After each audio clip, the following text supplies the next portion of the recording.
Hello everybody and welcome back to Red Eagle Politics. Make sure you guys like this video down below and subscribe to the channel if you are new. So we have elections coming up on Tuesday. We have several. They haven't been talked about a whole lot, but they are very consequential.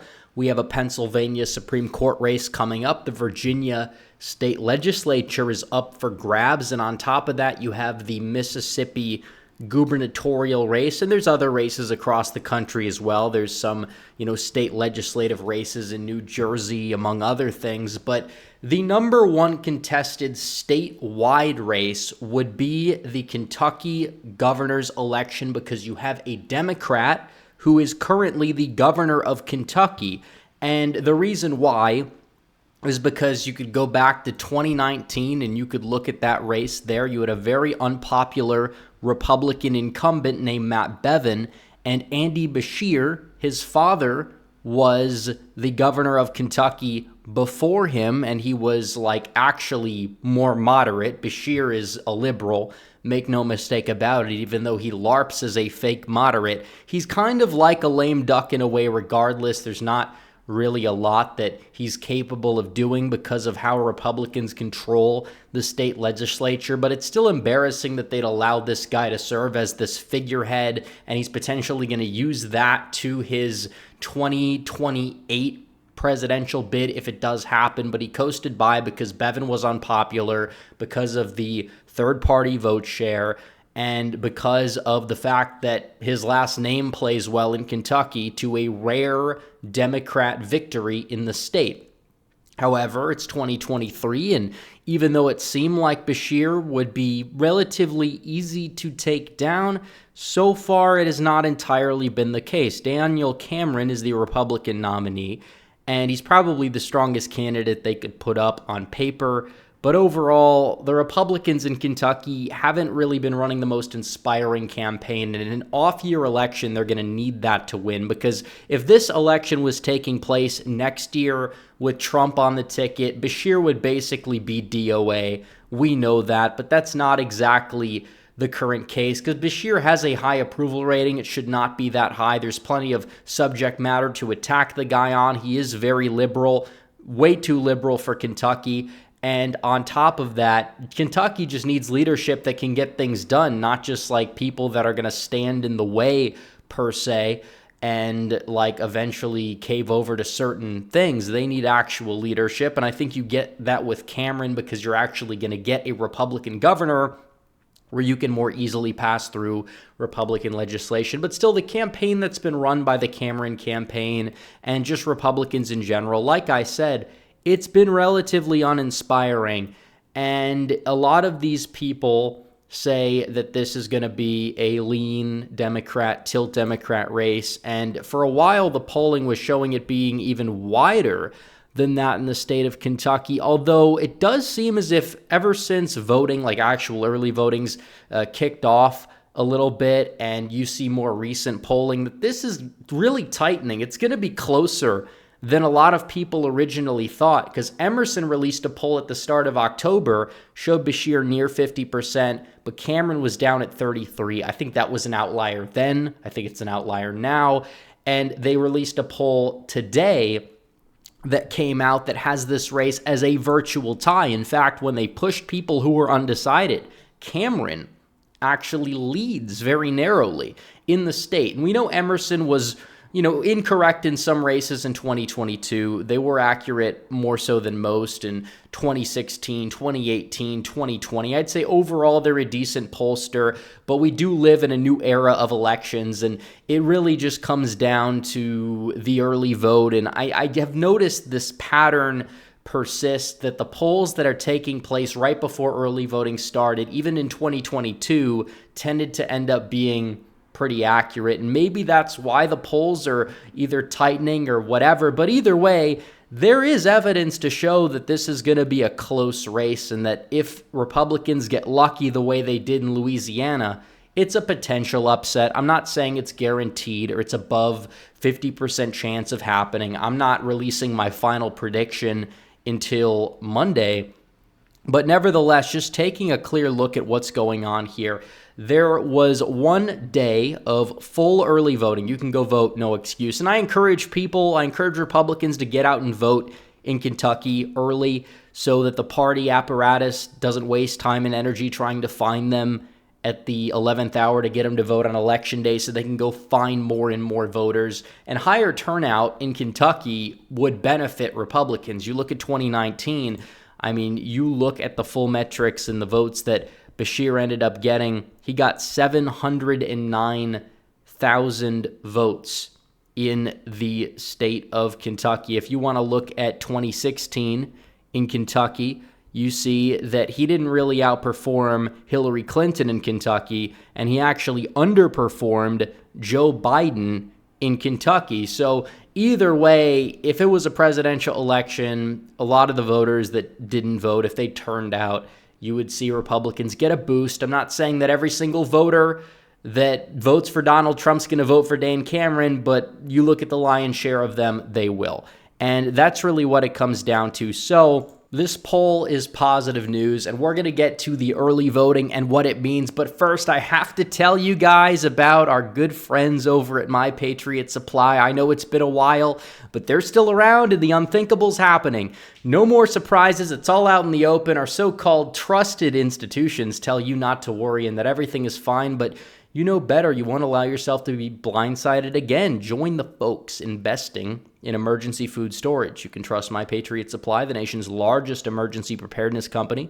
Pick up their best-selling 3-month emergency food kit with breakfast, lunches, and dinners that last up to 25 years. Their delicious meals offer 2,000 calories every day. Just add water and heat and then eat. Go to preparewithredeagle.com and get a 3-month emergency food kit from My Patriot Supply for each member of your family. They also sell biomass stoves, off-the-grid room heaters for power outages, gravity-powered water filters, heirloom seeds, and survival gear that may come in handy soon. So visit preparewithredeagle.com and prepare for a potential fallout. Preparewithredeagle.com. So the poll came out, and it's good news, and we've seen polls that have come out that have been tightening as well. And also, another thing is you got to look at the primary polls too, because the undecideds went to Cameron in the primary. He won by a wider margin than expected. And if Emerson underestimated his support before, is it possible that they're doing it again?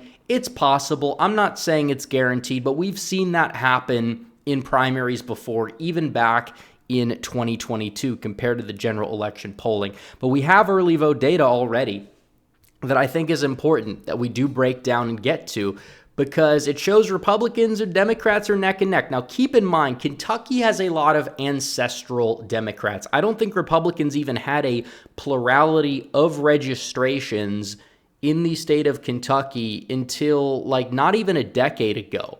This is the way things are. I think the exit poll in 2016 showed that over 20-some% of Democrats in Kentucky voted for Donald Trump. A lot of them have left the Democrat Party. I mean, you see a similar thing in states like North Carolina, Pennsylvania. So the fact that the Democrats are neck and neck with Republicans at this stage in the game with early voting is pretty good, and it also shows that more and more Republicans are starting to use the election system to their advantage. And if you get an avalanche of election day support from Republicans on top of that, guess what that means? That means that you're going to see higher turnout, and that means it's good news for Republicans. Does this mean that, Cameron's going to win, Beshear is dead on arrival? No, it doesn't mean that, but it shows they have a shot. And we don't know which way that every single voter is going to vote, but if this is this close and it remains this close, then I think you will have a shot at victory, and or it will be relatively close on election day. And keep in mind, this margin right here is to the right of where the early voting was in 2019. So keep this in mind. Republicans have been more reluctant to early vote ever since COVID, but still you are seeing this be to the right of where it was in 2019. That's a good sign on the surface level for Cameron, but still there was fewer early votes that time. We do have to take that into consideration, although I'm not entirely sure how that really shakes out if more Dems are voting early compared to how they voted in previous elections, and the total percentage of the vote still is to the right of where it was when the early vote was smaller. And on top of that, party registrations have shifted to the right since then, which that part is technically true. And it's going to be interesting to see where those voters end up voting and which way they end up voting when it's all said and done. But either way, it's possible Kentucky may end up getting to 50% turnout, which is a good sign. More voters overall. Typically, it depends which side is the turnout favor. Where's the energy? Cameron's campaign hasn't had that much energy, but the higher turnout, the better, because it's Kentucky. It's a state that voted for Trump by 30 points, and if Cameron ends up losing, somehow you're going to hear people say, well, MAGA doesn't work out very well in Kentucky, despite Cameron kind of being a generic overall conservative that was in the running. But still, you have a lot of people that are going to try to use this and extrapolate from it and say, this is what it means for 2024. Spoiler alert, it doesn't mean much for 2024 at all. Matt Bevin lost in 2019, and Kentucky went red by a substantial margin in 2020. And on top of that, Louisiana, the MAGA candidate who embraced Trump, I'd say more so than Cameron has. I'm not saying that both haven't embraced him, but either way, Landry, he outperformed expectations by a lot there. And it'll also be interesting to see what happens in the state of Mississippi as well. But either way, we're going to get more reports over the weekend, and I'm definitely going to use that to factor into the final prediction. And tomorrow, I will be making a video on Virginia because that would be huge. If Republicans are able to go out there and get that state Senate, they're basically going to have a Biden plus 10 state that functions as a relatively competent conservative Republican state once again. And I think that would be a great thing. So no matter where people live, I encourage them to get out and vote because there's usually going to be some important election, even on an off year, down ballot somewhere. But either way, Kentucky, Mississippi, those are the two big ones, along with Virginia, that we're going to be paying attention to.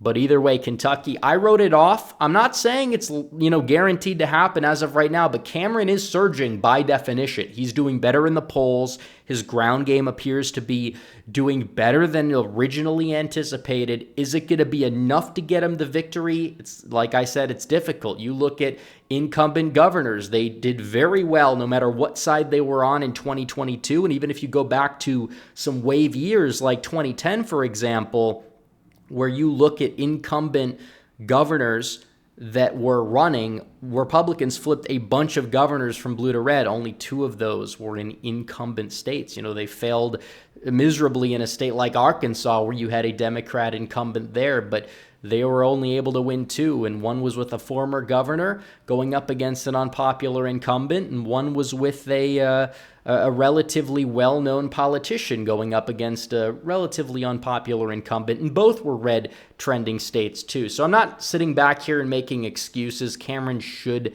have been able to get it done if he did every possible single thing correctly, and he still might. But either way, it is true for people that may end up disappointed that incumbent governors are relatively difficult to take down, especially on an off-year election when they're able to use their incumbent resources to their advantage. So anyways, guys, thanks for watching this video. Like this video down below, comment down below, subscribe to the channel, hit the bell for notifications so you never miss another video.